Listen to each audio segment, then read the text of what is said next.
Eventos finais. Capítulo 16. O fim do tempo da graça. Ninguém sabe quando terminará o tempo da graça. Deus não nos revela o tempo em que esta mensagem será concluída, ou quando terá fim o tempo de graça. As coisas reveladas aceitaremos para nós e nossos filhos. Não busquemos, porém, saber aquilo que foi mantido em segredo nos concílios do Todo-Poderoso. Tem-me chegado cartas perguntando se tenho qualquer esclarecimento especial quanto ao tempo do fim de graça, e respondo que tenho apenas esta mensagem a dar, que agora é tempo de trabalhar, enquanto é dia, pois a noite vem, quando ninguém pode trabalhar. A imposição da lei dominical precede o fim do tempo da graça. O Senhor mostrou-me claramente que a imagem da besta formar-se-á antes que termine a graça, pois isso será a grande prova para o povo de Deus, pela qual será decidido seu destino eterno. O que é a imagem da besta? E como será ela formada? A imagem é feita pela besta de 2 cornos, e é uma imagem à primeira besta. É também chamada imagem da besta. Portanto, para sabermos o que é a imagem, e como será formada, devemos estudar os característicos da própria besta, o papado. Quando se corrompeu a primitiva igreja, afastando-se da simplicidade do evangelho e aceitando ritos e costumes pagãos, perdeu o espírito e o poder de Deus, e, para que pudesse governar a consciência do povo, procurou apoio do poder secular. Disso resultou o papado, uma igreja que dirigia o poder do Estado e o empregava para favorecer aos seus próprios fins, especialmente na punição da heresia. A fim de formarem os Estados Unidos uma imagem da besta, o poder religioso deve a tal ponto dirigir o governo civil que a autoridade do Estado também seja empregada pela igreja para realizar os seus próprios fins. A imagem da besta representa a forma de protestantismo apóstata que se desenvolverá quando as igrejas protestantes buscarem o auxílio do poder civil para a imposição de seus dogmas. O tempo da graça terminará quando for concluído o selamento. Pouco antes de entrarmos, no tempo de angústia, todos nós recebemos o selo do Deus vivo. Então eu vi os 4 anjos deixarem de segurar os 4 ventos. E vi fomes, epidemias e espada, nação se levantando contra nação e o mundo inteiro em confusão. Vi anjos indo aceleradamente de um lado para o outro no céu. Um anjo com um tinteiro de escrivão ao lado voltou da terra, e referiu a Jesus que sua obra estava feita, e os santos estavam numerados e selados. Então vi Jesus, que havia estado a ministrar diante da arca, a qual contém os 10 mandamentos, lançar o incensário. Levantou as mãos e com grande voz disse: Está feito. Só nos resta, por assim dizer, um pequeno instante. Mas, conquanto nação se esteja levantando contra nação e reino contra reino, não se desencadeou ainda um conflito geral. Ainda os 4 ventos sobre os 4 cantos da terra estão sendo retidos até que os servos de Deus estejam assinalados na testa. Então as potências do mundo hão de mobilizar suas forças para a última grande batalha. Um anjo que volta da terra anuncia que a sua obra está feita. O mundo foi submetido à prova final, e todos os que se mostrarem fiéis aos preceitos divinos receberam o selo do Deus vivo. Cessa então Jesus de interceder no santuário celestial. Levanta as mãos, e com grande voz diz: Está feito. O tempo da graça terminará repentina e inesperadamente. Quando Jesus deixar de interceder pelo homem, os casos de todos estarão decididos para sempre. Termina o tempo da graça. As intercessões de Cristo cessam no céu. Esse tempo, afinal, virá repentinamente sobre todos, e os que não purificarem a alma pela obediência à verdade, serão encontrados dormindo. Quando terminar o tempo da graça, isso se dará repentina e inesperadamente, numa ocasião em que menos o esperarmos. Mas podemos ter hoje um registro limpo no céu, e saber que Deus nos aceita. Quando se encerrar a obra do juízo de investigação, o destino de todos terá sido decidido, ou para a vida, ou para a morte. O tempo da graça finaliza pouco antes do aparecimento do Senhor nas nuvens do céu. Antes do dilúvio, depois que Noé entrou na arca, Deus o encerrou ali e excluiu os ímpios. Mas, durante 7 dias, o povo, não sabendo que seu destino se achava determinado, continuou em sua vida de descuido e de amor aos prazeres, zombando das advertências sobre o juízo iminente. Assim, diz o Salvador, será também a vinda do Filho do Homem. Mateus 24, verso 39. Silenciosamente, despercebida como ladrão à meia-noite, virá a hora decisiva que determina o destino de cada homem, sendo retraída para sempre a oferta de misericórdia ao homem culpado. Enquanto o homem de negócios está absorto em busca de lucros, enquanto o amante dos prazeres procura satisfazer aos mesmos, enquanto escrava da moda está a arranjar os seus adornos, pode ser que naquela hora o juiz de toda a terra pronuncie a sentença. Pesado foste na balança, e foste achado em falta. Daniel 5, verso 27. A atividade humana depois do fim do tempo da graça. Os justos e os ímpios estarão ainda a viver sobre a terra em seu estado mortal, estarão os homens a plantar e a construir, comendo e bebendo, todos inconscientes de que a decisão final, irrevogável, foi pronunciada no santuário celestial. Quando a decisão irrevogável do santuário houver sido pronunciada, e para sempre tiver sido fixado o destino do mundo, os habitantes da terra não o saberão. As formas da religião continuarão a ser mantidas por um povo do qual finalmente o Espírito de Deus se terá retirados. O zelo satânico com que o príncipe do mal os inspirará para o cumprimento de seus maldosos desígnios, terá a semelhança do zelo para com Deus. O trigo e o joio deverão crescer ambos juntos até a ceifa. No desempenho de seus deveres cotidianos, os justos hão de estar, até o fim, em contato com os ímpios.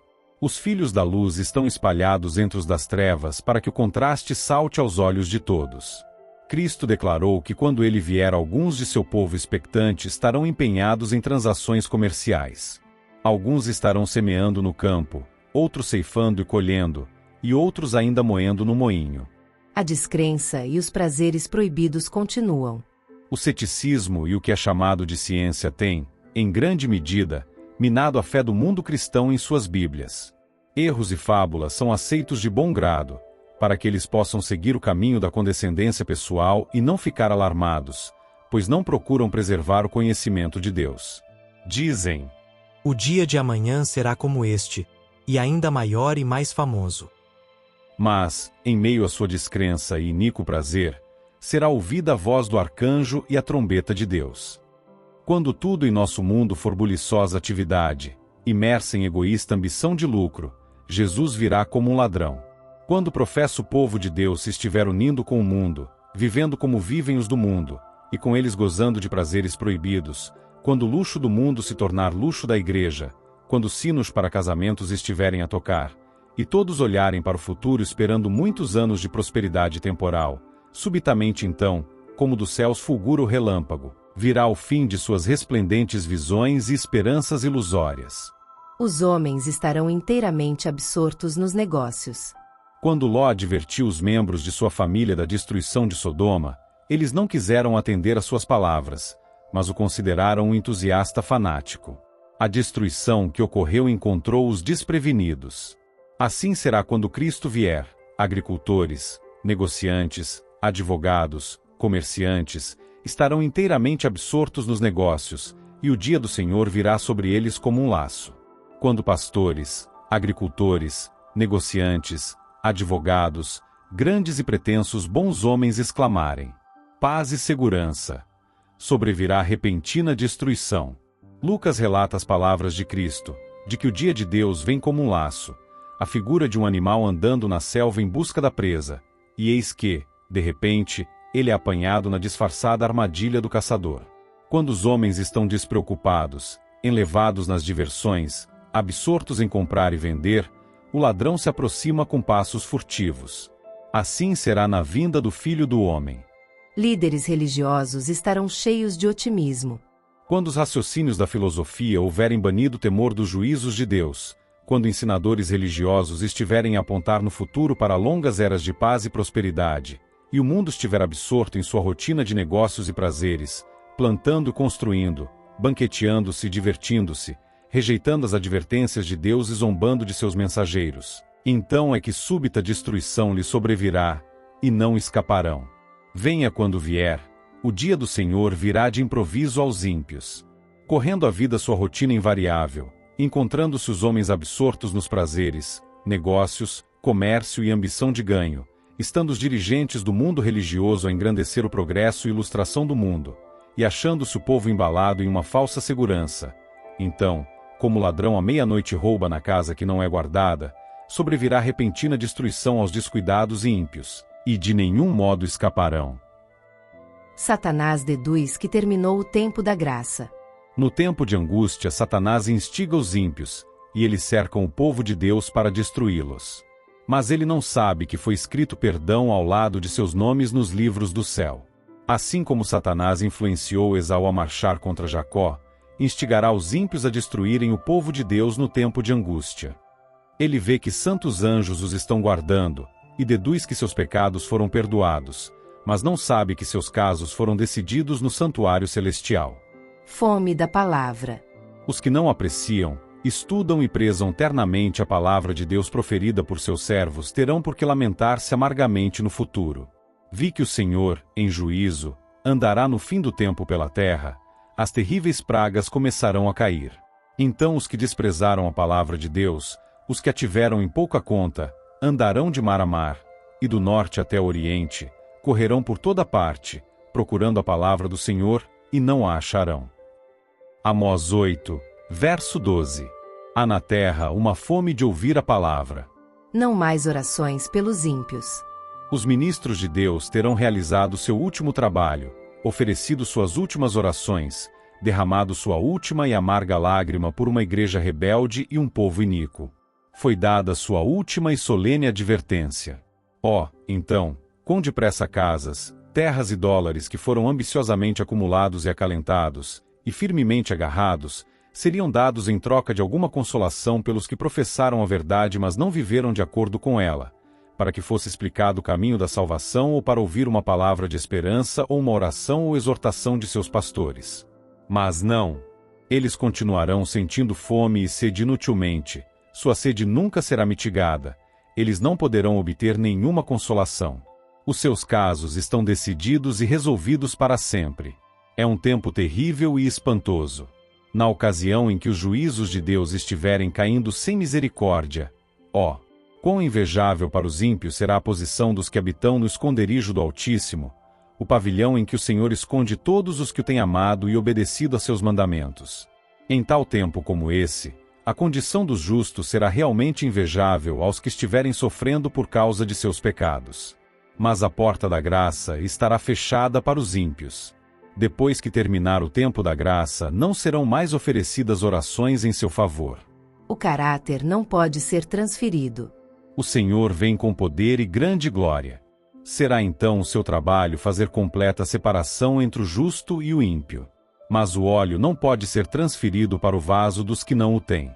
Então se cumprirão as palavras de Cristo. Estando duas moendo no moinho, será levada uma e deixada a outra. Então, estando dois no campo, será levado um e deixado o outro. Os justos e os ímpios devem estar associados no trabalho da vida. Mas o Senhor lê o caráter, ele discerne quem são os filhos obedientes, que respeitam e amam aos seus mandamentos. Solene coisa é morrer, mas muito mais solene é viver. Todo pensamento, palavra e ato de nossa vida será novamente enfrentado. O que fazemos de nós mesmos no tempo da graça, isso havemos de permanecer por toda a eternidade. A morte traz a dissolução do corpo, mas não opera mudança no caráter. A vinda de Cristo não nos muda o caráter, fixa-o apenas para sempre, além da possibilidade de qualquer mudança. Outra oportunidade não convenceria os ímpios.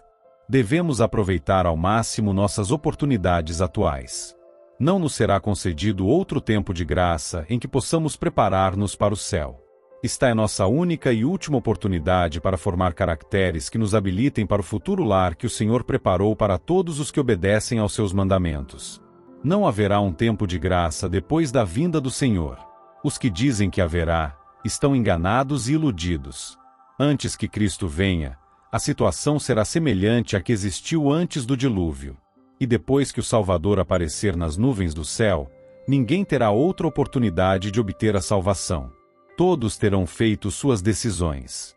Todos serão examinados e julgados de acordo com a luz que tiveram. Os que se desviam da verdade para as fábulas não podem esperar uma segunda oportunidade. Não haverá um milênio temporal.